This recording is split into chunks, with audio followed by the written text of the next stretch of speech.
How you doing? I want to say how amazing this is. Goldie, you've done a phenomenal job at bringing everyone together. Great program. Really love it. I'm going to talk about freedom, and the most amazing thing about freedom is it means something different to every person in every stage of their lives.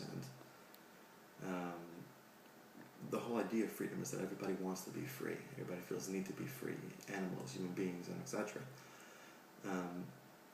But what is freedom? The question is, do we understand what freedom is? Some people spend their whole life chasing after freedom, and they feel like they've been deceived because we don't really know what it is. And this week's parsha is going to bring an insight to the natural meaning of the word freedom. And it's going to challenge some of our assumptions, so to speak. One of the biggest fundamentals and ideas of Judaism is that when we were taken out of Egypt, we went from slavery to freedom, and for 40 days, 40 years, we were in the desert. We didn't have to work. We had free food, walking on a cloud. Sounds like a party to me.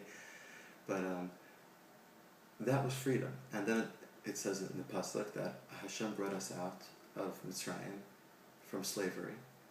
And because of that, we are now His servants. And from the word servants, we can also learn slaves. So here's the question: Are we servants? Are we slaves, or are we free? Is our destiny to be free? Is our destiny to be slaves? So the Torah answers, from the Torah's point of view, our greatest freedom lies in us serving HaKadosh Baruch Hu. And HaKadosh Baruch Hu is eternal, boundless, totally beyond limitation. Hashem is infinite freedom. And when you say Hashem is infinite freedom, what that means is the greater the connection, the bond we have to HaKadosh Baruch Hu, the greater we are to reaching the goal of being ultimately free. And it sounds like a paradox, but if we were slaves to HaKadosh Baruch Hu, and we gave up our lives to HaKadosh Baruch Hu, then that's how close we'd be to be ultimately free. Also, if someone is a slave in the physical world to anybody, it's a Jewish person's responsibility to make sure that he goes free, because we can't serve anybody else for HaKadosh Baruch Hu. And there's a story of 1941, 30,000 Jews were herded off to the Knova Ghetto in Lithuania. And there they were slaves. They were beaten and they were killed.